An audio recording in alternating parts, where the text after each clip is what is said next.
പരിശുദ്ധ പരമ ദിവ്യകാരുണ്യത്തിന് ആരാധനയും സ്തുതിയും പുകഴ്ചയും ഉണ്ടാകട്ടെ. അപ്പൊ വിശ്വാസത്തിൽ ഇതുപോലെ വസ്തുക്കൾ പ്രയോഗിക്കുമ്പോൾ അണമുറിയാതെ ചെല്ലേണ്ട കാര്യം എന്താണ്? വിശ്വാസ പ്രമാണം. വിശ്വാസ പ്രമാണം ചെല്ലുമ്പോൾ നിങ്ങൾക്ക് എന്തൊക്കെ വേണം? 3 കാര്യങ്ങൾ വേണം. വിശ്വാസം വേണം, ദൈവസ്നേഹം വേണം, പ്രത്യാശ വേണം, ദൈവിക പുണ്യങ്ങൾ. 3. അപ്പം വിശ്വാസ പ്രമാണം ചെല്ലുമ്പോൾ പട്ടിക പോലെ നമുക്കിങ്ങനെ യാന്ത്രികമായിട്ട് ചെല്ലാൻ പറ്റും. അപ്പോൾ അത് ആക്ടിവേറ്റ് ചെയ്യത്തില്ല. വിശ്വാസ പ്രമാണം ചെല്ലുമ്പോൾ ഞങ്ങളൊക്കെ ചെല്ലണം. ഒരു വിശ്വാസ പ്രമാണം ചെല്ലിയാൽ ആ വിശ്വാസ പ്രമാണത്തെ സ്ഫോടകാത്മകമാക്കാൻ വേണ്ടിയുള്ള അതിൻ്റെ TMD ഉണ്ട്. അതെന്താണ്? ആ TMD എന്ന് പറയുന്നത് സ്ഫോടക വസ്തു എന്താണ്? വിശ്വാസം, പ്രത്യാശ, സ്നേഹം. ഇപ്പം ഇത് എന്താ വെച്ചാൽ ഈ TMD എപ്പോഴും റിവൈസ് ചെയ്തിരിക്കണം നമ്മൾ.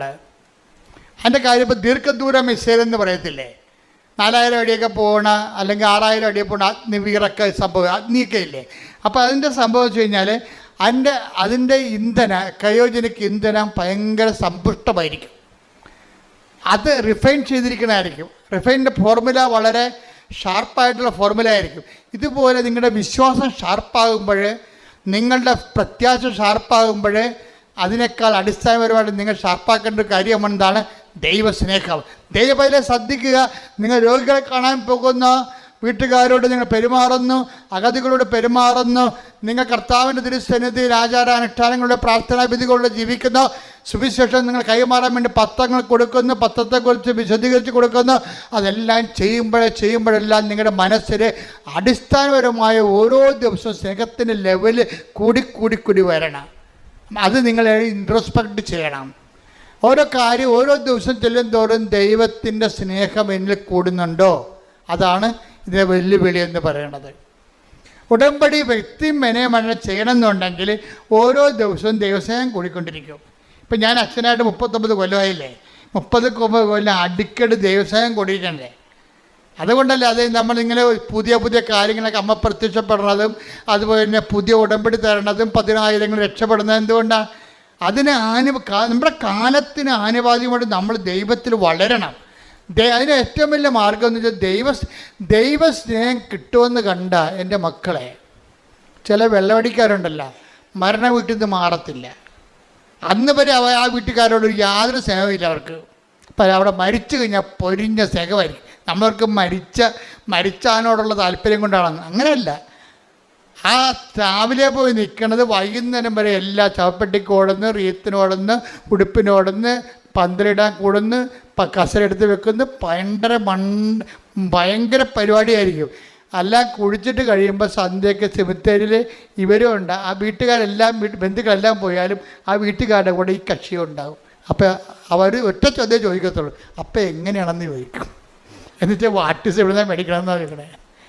അതിനകത്ത് അപ്പോൾ ഇത്രയും നേരം ചെയ്ത പണി എന്തിനു വേണ്ടിയാണ്? ഈ അപ്പം എങ്ങനെയാണെന്ന് ചോദിക്കാൻ വേണ്ടിയാണ്. വൈകിട്ട് എന്താ പരിപാടി എന്ന് ചോദിക്കില്ല, അതുപോലെയാണ് പരിപാടി. അപ്പം അതുപോലെ ഈ മദ്യത്തോട് കാണിക്കുന്ന ആക്രാന്തം പോലെ തന്നെ ആയിരിക്കണം. അതിനേക്കാൾ ടോപ്പ് ആക്രാന്തമായിരിക്കണം നിങ്ങൾ എന്ത് ചെയ്താലും ദൈവസ്നേഹത്തിന് കൊടുക്കേണ്ടത്. മനസ്സിലായി? എന്ത് ചെയ്താലും. അപ്പം നിങ്ങൾ ഓർക്കണം, ഇപ്പം ഈ കൊച്ചുകൂട്ടം നേടിപ്പെടുന്നത് നമ്മുടെ ഒരു ക്രൂവാണ്, നമ്മുടെ സഹപ്രവർത്തകരാണ്. ഈ കക്ഷി മരക്കുരിശും പിടിച്ചുകൊണ്ട് 3 ദിവസം നടന്ന് എവിടെ മലയാറ്റൂർ പോയി. അപ്പോൾ മലയാറ്റൂർ പോയിച്ചും ഈ കക്ഷി നല്ല വർഷങ്ങളായിട്ട് പോണതാണ്. അപ്പോൾ ഇന്നലെ എന്നോട് പറയുമായിരുന്നു, പക്ഷേ ഞങ്ങളുടെ കയ്യിൽ ഒരു വാച്ചുണ്ട്.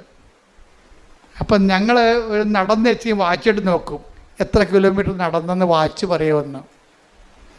അതനുസരിച്ച് അത്രയും കലോറികൾ കത്തി മാറും. 2 ലക്ഷം സ്റ്റെപ്പുണ്ട് ഇവിടുന്ന്.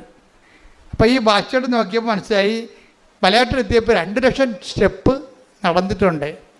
അപ്പോൾ ഇടയ്ക്കിടയ്ക്ക് വാച്ച് നോക്കിയിട്ട് എത്ര സ്റ്റെപ്പ് നടന്നു എന്ന് നോക്കണ്ടേ? ഇത് തന്നെ ഉടമ്പടി ജീവിതമെന്ന് പറയണത്. എന്താ കാര്യം? ഓരോരോ കാര്യങ്ങളും ചെയ്തേച്ചും ദൈവസ്നേഹത്തിൽ എന്തുമാത്രം മുന്നോട്ടായെന്ന് നോക്കണം. പിടികിട്ടില്ലേ? ഓരോരോ ഘട്ടങ്ങൾ പിന്നിടുമ്പോഴും ഓരോരോ ഉടമ്പടി എക്സസൈസ് ചെയ്ത് കഴിയുമ്പോഴും ദൈവസ്നേഹത്തിൽ നിങ്ങൾ എന്തുമാത്രം വളർന്നുവെന്ന് നോക്കണം. അങ്ങനെ ദൈവസ്നേഹത്തിൻ്റെ വളർച്ച ഒരു ആക്രാന്തം വെച്ച് കഴിഞ്ഞാൽ ബാക്കി 2 ഓട്ടോമാറ്റിക്കായിട്ട് സെറ്റ് ചെയ്യും. എന്തൊക്കെയാണ്? പ്രത്യാശയും അതുപോലെ തന്നെ വിശ്വാസവും. നിങ്ങൾ വിശ്വാസത്തിന് അമിത പ്രാധാന്യം കൊടുക്കരുത്. അണ്ടേ കൊണ്ടേ വളവടക്കം വെക്കണവരിക്കും. വിശ്വാസത്തിനല്ല പ്രാധാന്യം കൊടുക്കേണ്ടത്. നിങ്ങൾ ദൈവസ്നേഹത്തിന് കാര്യം, സ്നേഹമാണ് എല്ലാത്തിനെയും വലുതെന്ന് അത് ആര് പറഞ്ഞിട്ടുണ്ട്? പൗലോസ് അപ്പോസ്തലൻ പറഞ്ഞിട്ടുണ്ട് അല്ലേ?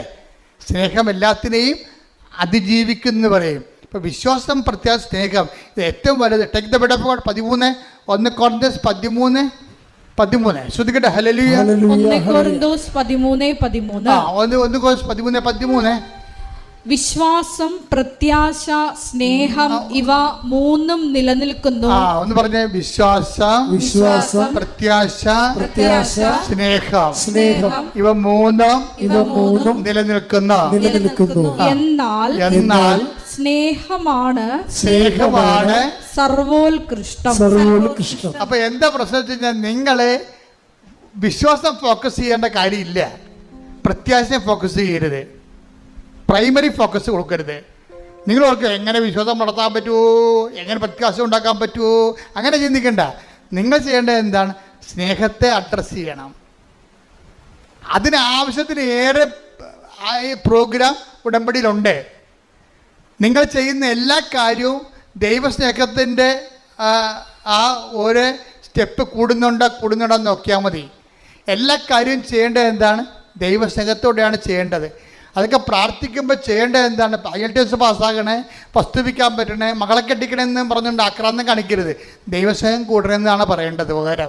പകരം വേണ്ടത് എന്താണ്? ദൈവസ്നേഹം. ഒന്ന് പറഞ്ഞേ. കർത്താവേ, എൻ്റെ നിയോഗങ്ങളില് ഞാൻ എഴുതിയിട്ടിരിക്കുന്ന കാര്യങ്ങളിലെ നടക്കുന്ന പുരോഗതിയേക്കാൾ എന്റെ ജീവിതത്തിലെ ദൈവസ്നേഹത്തിന് പുരോഗതി ഉണ്ടാകാൻ ഓരോ ദിവസവും ഞാൻ ചെയ്യുന്ന പ്രവർത്തനങ്ങളെ എന്നെ അഭിഷേകം ചെയ്യണമേ.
ഞാൻ ദൈവസ്നേഹം എന്ന് പറഞ്ഞാൽ എന്താ കാര്യം അറിയാമോ? ഒരു ഉദാഹരണം ഞാൻ പറയാം.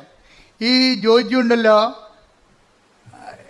ഈ ജോജി ഒരു ദിവസം ചേർത്തല ബസ് സ്റ്റാൻഡ്, ഇവിടുന്ന് ഉടമ്പടി പുതുക്കി ചേർത്തല ബസ് സ്റ്റാൻഡിൽ ചെന്നപ്പോഴേ അവിടെ ഒരു കൃപാസനം പത്രം അവിടെ ഒരു റെയിൽവേ സ്റ്റേഷനിൽ ബെഞ്ചിലിരിക്കണേ.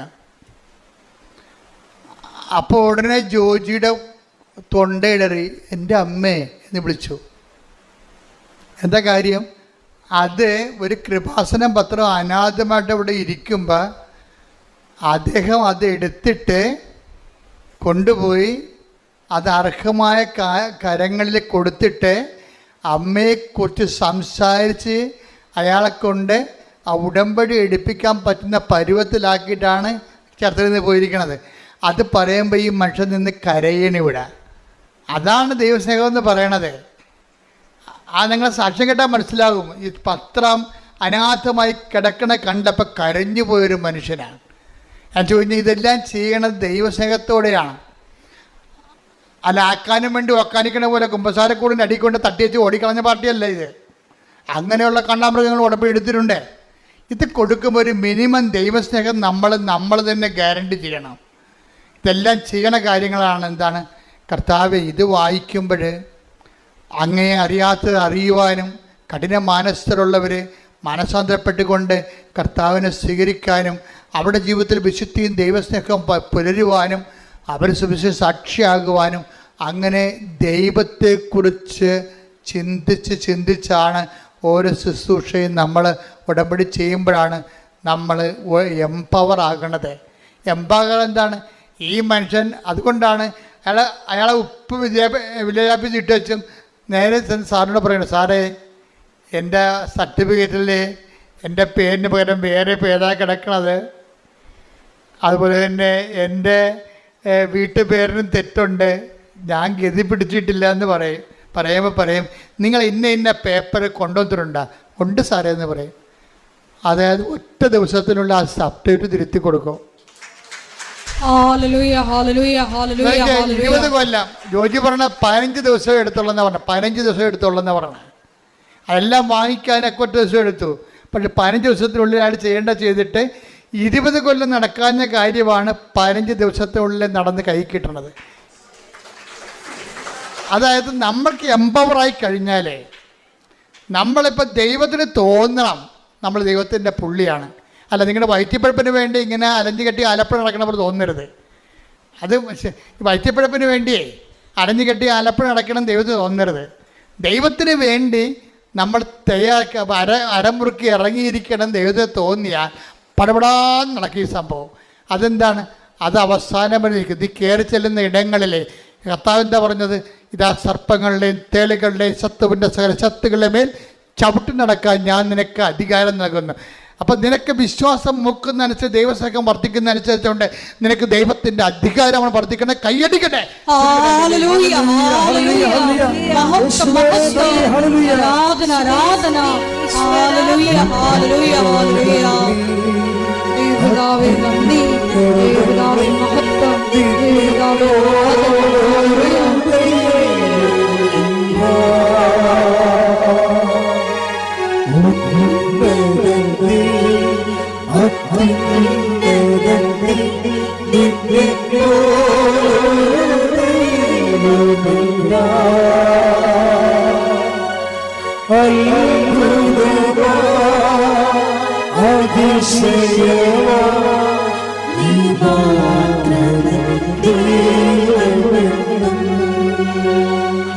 എൻ്റെ വിഷയം എന്ന് പറയുന്നത് ഒരു കാര്യമല്ലേ. അതായത് അടുത്ത കാര്യം ഇദ്ദേഹം പറയണത് അദ്ദേഹത്തിൻ്റെ മകൾക്കൊരു പ്രശ്നമുണ്ട്. 14 വയസ്സുണ്ട്. അവൾക്ക് 2 വയസ്സ് തൊട്ട് തുടങ്ങിയ പരിപാടിയാണ് ഭക്ഷണം കഴിക്കുമ്പോൾ ശ്വാസം അടച്ചു പോകും. ഭക്ഷണം കഴിക്കുമ്പോൾ ശ്വാസം അടക്കും, പിന്നെ തൊണ്ട കുരുങ്ങി ഛർദ്ദിക്കും. അപ്പോൾ വേണമെങ്കിൽ ആ ഭക്ഷണം കഴിച്ചുകൊണ്ടിരിക്കുന്ന സ്ഥലത്ത് തന്നെ പാത്രത്തിൽ തന്നെ ഛർദ്ദിച്ചിടും. ഇതിങ്ങനെ വർഷങ്ങളായിട്ട് തുടങ്ങിയതാണ്. 14 വയസ്സുണ്ട് ഇപ്പം. അപ്പം ഇത്രയും നടന്ന് ഇതിന് മാറ്റം പല മരുന്നുകൾ കഴിച്ചിട്ട് മാറ്റമില്ല. അവസാനം എന്താ ചെയ്യണം? ഈ ഉടമ്പടി തൈലോ ഉപ്പും കൂടി ചേർത്ത് കൊടുക്കും. ആ പറയണ ഇപ്പം 3 കൊല്ലമായി കൊച്ചു ഛർദ്ദിച്ചിട്ടില്ല. ഇവിടെയൊക്കെ നിങ്ങളെ കൈയടിക്കാൻ വേണ്ടി പറഞ്ഞതല്ല. നിങ്ങൾ ഓർക്കണത് ഇത് കൈയടിക്കുമ്പോൾ നിങ്ങൾ ഉദ്ദേശിക്കണത് ഉപ്പിൻ്റെ എത്തുന്ന സംഭവമുണ്ട് ഉടമ്പടി തൈലത്തിന്. അതിനകത്തുള്ള സംഭവം പുറത്തു വന്നെങ്കിൽ എന്ത് ചെയ്യണമെന്നറിയോ? അധികാരം, ഈ വ്യക്തിക്ക് അധികാരം ഉണ്ടാകണം. അതാണ് വിഷയം. എന്താണ്? ഈ വ്യക്തിക്ക് ദൈവത്തിന് വേണ്ടി ജീവിച്ചു, ദൈവത്തിൻ്റെ വചനത്തിന് വേണ്ടി ജീവിച്ചു, സുവിശേഷത്തിൻ്റെ സാക്ഷിയായി ജീവിക്കുമ്പോഴേ അവരെ ആക്ടിവേറ്റ് ചെയ്യുമ്പോഴേ ദൈവത്തിൻ്റെ പവർ അടിക്കണം. അവിടെ അടിക്കും. എന്താ കാര്യം? അതുകൊണ്ട് നിഷ്കളങ്കമായിട്ട് നിങ്ങൾ ഡിസ്പോസിബിൾ ഉടമ്പടി എടുക്കരുത്. നിങ്ങളുടെ IELTS പാസ്സായി ഇനി വീട്ടിൽ കുത്തിയിരിക്കാമെന്ന് പറഞ്ഞുകൊണ്ട് അതാണ് ഡിസ്പോസിബിൾ ഉടമ്പടി. വസ്തു വിറ്റ് ഇനി എന്താ പ്രശ്നം? തീർന്നു. ഇനി എന്താ പ്രശ്നമെന്ന്? ഇനിയാണ് പ്രശ്നം മൊത്തം ഉള്ളത്. ദൈവത്തിൽ നിന്ന് വല്ലതും വാങ്ങിച്ച് പോയിട്ടാ പിന്നെ ഇപ്പോൾ ഓർക്കേണ്ട എന്താണ്? ദൈവത്തിൻ്റെ ചൈതന്യത്തിന് നിങ്ങൾ മറുപടി പറഞ്ഞുകൊണ്ടിരിക്കണം. അല്ലെങ്കിൽ നിങ്ങൾ കാര്യം കാണാൻ വേണ്ടി കർത്താവിനെ ദുരുപയോഗിച്ച പോലെ ഇരിക്കും. അപ്പം അതുകൊണ്ട് എപ്പോഴും ശ്രദ്ധിക്കേണ്ട കാര്യം വെച്ച് കഴിഞ്ഞാൽ ഉടമ്പടിയിലൂടെ ദൈവാധികാരം പ്രാപിക്കാനാണ് നോക്കേണ്ടത്. അതിനുള്ള സാധ്യതയാണ് നിങ്ങൾ പ്രയോജനപ്പെടുത്തേണ്ടത്. അയാളുടെ ഇൻക്രിമെൻ്റ് കൂടുന്നില്ലായിരുന്നു അയാളുടെ കമ്പനിയിൽ. വേറെ കമ്പനി ജോലി കിട്ടി, 2 കൊല്ലമായിട്ട് കൂടുന്നില്ല. അയാൾ ഒറ്റ പ്രാവശ്യം പറഞ്ഞുള്ളൂ. ആ ഒറ്റ പ്രാവശ്യം ആ ഇൻക്രിമെൻ്റ് ഡബിളാക്കി കൊടുത്തു. എല്ലാവർക്കും കൊടുക്കുന്നതൊക്കെ ഇയാളെ സീനിയേഴ്സിനേക്കാൾ ഇരട്ടി ഇൻക്രിമെൻ്റ് കൂട്ടി കൊടുത്തു. ഇവൻ കൈ വെക്കുന്ന സ്ഥലത്തെല്ലാം മാതാവ് ഒപ്പിടും. അതാണ് പ്രശ്നം.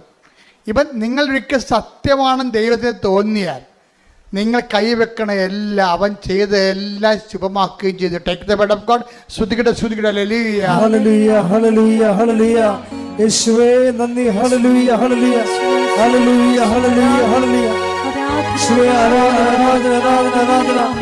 യേശുവേ മഹത്വം. ഹല്ലേലൂയ ഹല്ലേലൂയ. ഉൽപ്പത്തി 39:23. ജോസഫിനെ ഭരമേൽപ്പിച്ച ഒരു കാര്യത്തിലും കാരാഗൃഹ സൂക്ഷിപ്പുകാരൻ ഇടപെട്ടില്ല. കാരണം കർത്താവ് അവൻ്റെ കൂടെ ഉണ്ടായിരുന്നു. അവൻ ചെയ്തതൊക്കെ കർത്താവ് ശുഭമാക്കുകയും ചെയ്തു. ഇതാ സംഭവം. ഇത് പ്രൊക്ലമേഷനിലുള്ള പ്രോമിസിലുള്ളതാ. ദൈവമായിട്ട് നിന്ന് ജീവിച്ച് ദൈവത്തിനെങ്ങാനും കണ്ണി പിടിച്ചു പോയാൽ പിന്നെ തിരിഞ്ഞു നോക്കേണ്ടി വരത്തില്ല. പിന്നെ എന്താ നിലപാടെന്താ? അവൻ എന്താ ജോസഫിനെ കുറിച്ച് എന്താ എഴുതിയിരിക്കണം നോക്കിയേ. ഉൽപ്പത്തി 39:23 വായിച്ചേ ഒന്നുകൂടി. ജോസഫിനെ ഭരമേൽപ്പിച്ച ഒരു കാര്യത്തിലും കാരാഗൃഹ സൂക്ഷിപ്പുകാരൻ ഇടപെട്ടില്ല. കാരണം എന്താ? കർത്താവ് അവന്റെ കൂടെ ഉണ്ടായിരുന്നു. അവൻ ചെയ്തതൊക്കെയും കർത്താവ് ശുഭമാക്കുകയും ചെയ്തു.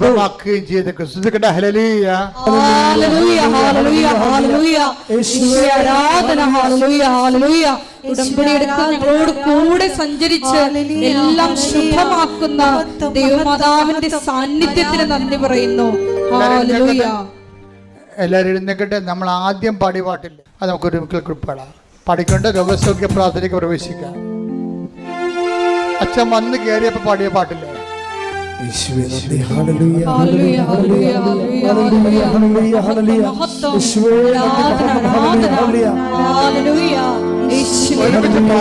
എല്ലാവരും പാടണം.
പരിശുദ്ധ പരമദിവ്യകാരുണ്യത്തിന് എന്നേരവും ആരാധനയും സ്തുതിയും പുകഴ്ചയും ഉണ്ടായിരിക്കട്ടെ. എൻ്റെ പ്രിയപ്പെട്ടവരെ, രോഗസൗഖ്യ പ്രാർത്ഥനയിലേക്ക് നമ്മൾ പ്രവേശിക്കുകയാണ്. വിവിധമായ രോഗങ്ങളെ ശാസിച്ച് കർത്താവിൻ്റെ നാമത്തിൽ ഉച്ചാരണം ചെയ്യുന്ന പ്രാർത്ഥന ചെല്ലുമ്പോൾ നിങ്ങൾ സ്തുതിച്ചുകൊണ്ടിരുന്നാൽ മതി. ഇവിടെ പ്രാർത്ഥിക്കുന്നവരിൽ ഓൺലൈനിൽ പ്രാർത്ഥിക്കുന്നവരൊക്കെ ഇപ്പോഴും പരിശുദ്ധ അമ്മയുടെ മാധ്യസ്ഥത്തിലെ കൃപാസ്ഥാനത്താറ് ജീവനോടെ പ്രത്യക്ഷപ്പെട്ട പരിശുദ്ധയുടെ മാധ്യസ്ഥത്തിലെ ഈശോയുടെ നാമത്തിലെ ദൈവിക ശാസന പ്രാർത്ഥനയുടെ സമയമാണ്. സ്തുതിക്കട്ടെ. ഹല്ലേലൂയ, ഹല്ലേലൂയ, ഹല്ലേലൂയ, ഹല്ലേലൂയ, ഹല്ലേലൂയ, ഹല്ലേലൂയ. കർത്താവിന്റെ ഉന്നതമായ നാമത്തിന് സ്തോത്രം ചെയ്യുന്നു. കർത്താവിന്റെ വിശുദ്ധ പൗരോഹിത്യത്തെ മഹത്വപ്പെടുത്തണമേ. കർത്താവിൽ സഭയിലുള്ള സാന്നിധ്യം പ്രകടമാക്കണമേ. കർത്താവിന്റെ വിശുദ്ധ പൗരോഹിത്യത്തെ മഹത്വപ്പെടുത്തണമേ. കർത്താവിൽ സഭയിലുള്ള സാന്നിധ്യം പ്രകടമാക്കണമേ. 39 വർഷം അർപ്പിച്ച കുർബാനയുടെ യോഗ്യതയായി കൃപാസ്ഥാനത്താറെ ജീവനോടെ പ്രത്യക്ഷപ്പെട്ട പരിശുദ്ധ അമ്മയുടെ മാധ്യസ്ഥതയിലെ കർത്താവിന്റെ അവകാശവും ഓഹരിയുമാകുന്ന തിരുസഭയിലെ ഇവിടെ കൂടിയിരിക്കുന്ന എല്ലാ മക്കളുടെ മേലും ഓൺലൈനിൽ പ്രാർത്ഥിക്കുന്നവരുടെ മേലും കർത്താവിന്റെ തിരുമുറുപാടുന്ന വലതുകരം അടിപ്പഴ പോലെ വൈതാഖനം പോലെ ദൈവികമായ ശക്തി നിങ്ങളിൽ നിറഞ്ഞു നിൽക്കട്ടെ എന്ന് പ്രാർത്ഥിക്കുന്നു. മാർഗരോഗങ്ങള്, തീരാവ്യാധികള്, ജീവദുരിതങ്ങള് യേശുവിന്റെ നാമത്തിൽ, മാർഗരോഗങ്ങള്, തീരാവ്യാധികള്, ജീവദുരിതങ്ങള് യേശുവിന്റെ നാമത്തിൽ മാറിപ്പോകട്ടെ എന്ന് പ്രാർത്ഥിക്കുന്നു. ബന്ധങ്ങളില്, മാംസപെസ്സുകളില്, രക്തനരമ്പുകളില്, ശരീരകോശങ്ങളില് കർത്താവിന്റെ രക്തം വളരട്ടെ എന്ന് പ്രാർത്ഥിക്കുന്നു. ബന്ധങ്ങളില്, മാംസപെസ്സുകളില്, രക്തനരമ്പുകളില് കർത്താവിന്റെ രക്തം വളരട്ടെ എന്ന് പ്രാർത്ഥിക്കുന്ന ശിശുരോഗങ്ങള്, ക്യാൻസർ രോഗങ്ങള്, പിച്ചുരോഗങ്ങള്, കരൾ രോഗങ്ങള്, കിഡ്നി രോഗങ്ങള്, ഉദര രോഗങ്ങള്, ഗർഭാശയ രോഗങ്ങള്, അമാശയ രോഗങ്ങള്, തലച്ചോറ് രോഗങ്ങള്, ശ്വാസകോശ രോഗങ്ങള്, ശ്വാസകോശ രോഗങ്ങള്, വലിയ രോഗങ്ങള് യേശുവിന്റെ ഉന്നതമായ നാമത്തില്, ശിശുപീഡകള്, പീഡരോഗങ്ങള് യേശുവിന്റെ ഉന്നതമായ നാമത്തില്, സഭയുടെ പ്രാർത്ഥനയുടെ ശക്തിയാൽ യേശുവിന്റെ ഉന്നതമായ നാമത്തില് മാരക രോഗങ്ങള്, പ്രശ്ന ക്യാൻസറുകള്, ഉദര രോഗങ്ങള് യേശുവിന്റെ നാമത്തില്, അർശസ് രോഗങ്ങള് യേശുവിന്റെ നാമത്തില്, അർശസ് രോഗങ്ങള് യേശുവിന്റെ നാമത്തിൽ മാറിപ്പോകട്ടെ.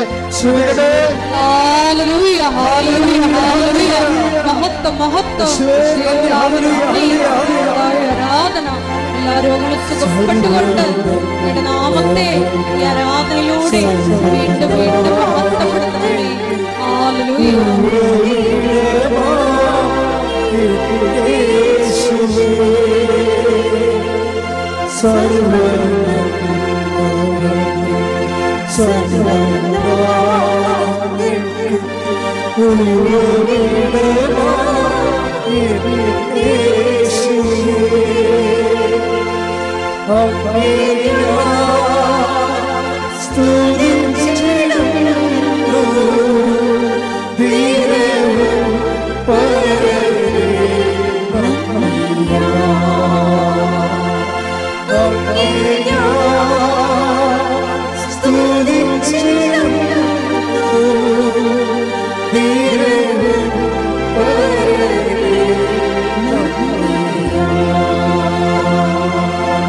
പരമദിവ്യകാരുണ്യത്തിന് എന്നേരവും ആരാധനയും സ്തുതിയും പുകഴ്ചയും ഉണ്ടായിരിക്കട്ടെ. മക്കളെ, പരീക്ഷ എഴുതുന്ന കുഞ്ഞുങ്ങള്, പരീക്ഷ റിസൾട്ട് പ്രതീക്ഷിക്കുന്ന കുഞ്ഞുങ്ങള്, അവർക്ക് ഉപരി വിദ്യാഭ്യാസത്തിന് ആവശ്യമായ റിസൾട്ടുകൾ ലഭിക്കുന്നതിന് വേണ്ടി ദൈവത്തിന്റെ കരുണയ്ക്ക് വേണ്ടി പ്രാർത്ഥിക്കുന്ന, അതുപോലെ തന്നെ വസ്തു വിൽക്കാൻ ആഗ്രഹിക്കുന്നവർ, വിറ്റുമാറാത്തവർ, അതിൻ്റെ പേരിൽ കടങ്ങൾ പരിഹരിക്കാൻ പറ്റാത്തവർ, ജപ്തി നടപടികൾ നേരിടുന്നവർ, ജോലിക്ക് ഇൻ്റർവ്യൂ ടെസ്റ്റിനൊക്കെ പോകുന്നവർ, അതിന് റിസൾട്ട് പ്രതീക്ഷിക്കുന്നവർ ഒക്കെ ഇപ്പോൾ സമർപ്പിച്ച് പ്രാർത്ഥിക്കുന്ന സമയമാണ്. വൈവാഹിക ജീവിതത്തിൻ്റെ തടസ്സങ്ങൾ വർഷങ്ങളായിട്ടും വിവാഹം ഒത്തുവരാത്തവർ, വിവാഹത്തിന് പിരിഞ്ഞുപോയ ദമ്പതികൾ ഒരുമിച്ച് താമസിക്കാൻ ആഗ്രഹിക്കുന്നവർക്ക് കർത്താവിൻ്റെ കൃപ ലഭിക്കുന്നതിനെ പ്രാർത്ഥിക്കുന്ന, മക്കളില്ലാത്തവർ, അതുപോലെ വീടില്ലാത്തവർ, വഴിയില്ലാത്തവർ, പലതരത്തിലുള്ള വിഷമം അനുഭവിക്കുന്ന, സാങ്കേതികവും നിയമപരമായ കുരുക്കിൽ അകപ്പെട്ടിരിക്കുന്നവർ, കർത്താവിൻ്റെ കൃപയിൽ അതെല്ലാം വിട്ടുമാറുന്നതിന് വേണ്ടി പ്രാർത്ഥിക്കുന്ന, അന്യരാജ്യങ്ങളിൽ, വിദേശ രാജ്യങ്ങളിൽ വിസ പ്രോസസ്സിംഗ് നടക്കുന്നവരെ, വിസ വീണ്ടും പുതുക്കി കിട്ടാത്തവർ, അതുപോലെ തന്നെ പലതരത്തിലുള്ള ജീവിത പ്രശ്നങ്ങൾ അനുഭവിക്കുന്നവർ, തൊഴിൽ പ്രശ്നങ്ങൾ അനുഭവിക്കുന്നവർ, അവിടെ മേലെല്ലാം ദൈവത്തിൻ്റെ ശക്തി ആവശ്യിക്കുന്നതിന് വേണ്ടി പ്രാർത്ഥിക്കുന്ന, പഠിക്കുന്ന കുഞ്ഞുങ്ങൾ, കൊച്ചുമക്കൾ, ഗർഭിണികളുടെ രോഗങ്ങൾ, അതുപോലെ ആശുപത്രിയിൽ ആയിരിക്കുന്ന മക്കൾ, അവിടെ മേലെല്ലാം കർത്താവിൻ്റെ കണ്ണയ്ക്ക് വേണ്ടി ഇടിമുഴക്കം പോലെ സ്തുതിക്കട്ടെ. ഉന്നതമായ നാമത്തിന് സ്തോത്രം ചെയ്യുന്ന കർത്താവ്, ഇതിന്റെ വിശുദ്ധ പൗരോഹിത്യത്തെ മഹത്വപ്പെടുത്തണമേ. കർത്താവ്, സഭയിലുള്ള സാന്നിധ്യം ദൃഢമാക്കണമേ. 39 വർഷം അർപ്പിച്ച കുർബാനയോഗ്യതയ, ജോലിയില്ലാത്തവര്, വീടില്ലാത്തവര്, വെളിച്ചമില്ലാത്തവര്, വഴിയില്ലാത്തവര്, കർത്താവ് എല്ലാ തരത്തിലുള്ള തടസ്സങ്ങൾക്ക്, ജപ്തി നടപടികളെ, സാമ്പത്തിക കടങ്ങളാൽ വരുമാന മാർഗമില്ലാത്തവർ, ജീവിതമാർഗം മുട്ടിപ്പോയവര്, കർത്താവ് സാമ്പത്തിക കടങ്ങൾ അവകാശിക്കുന്ന കടക്കാർ, കടം കൊടുത്തുവിട്ടായില്ലാതെ കർത്താവ് നാടുവിട്ട് പോയാൽ ചിന്തിക്കുന്നവരെ, ഇങ്ങനെ വ്യത്യസ്തങ്ങളായ ജീവിത രീതികളിൽ ബാങ്ക് ജപ്തികളും നടപടികളുടെ സാമ്പത്തിക നടപടി നേരിടുന്നവരെ, പോലീസ് നടപടി നേരിടുന്നവരെ, കോടതി നടപടി നേരിടുന്നവരെ, യേശു ക്രിസ്തുവിന്റെ ഉന്നതമായ നാമത്തില് മാരക തടസ്സങ്ങള് യേശുവിന്റെ നാമത്തിൽ മാറിപ്പോകട്ടെ. മഹത്വം, ആരാധന, ആരാധന. Hallelujah, hallelujah.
എല്ലാവരും മുട്ടനിക്കുക.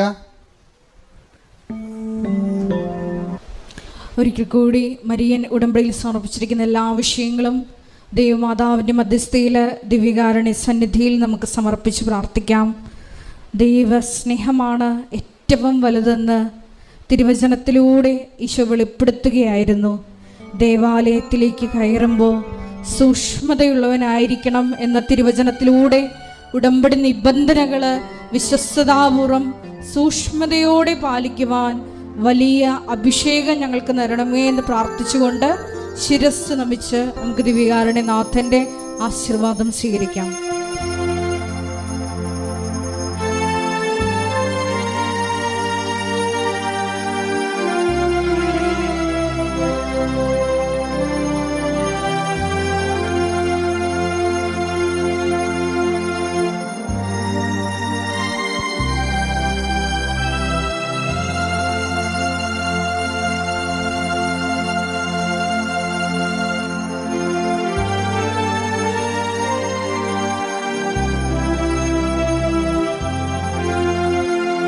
പരിശുദ്ധ പരമ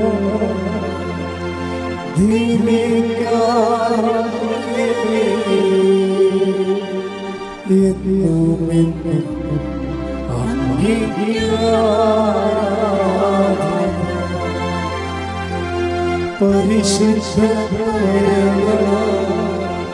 ദിവ്യകാരുണ്യമേ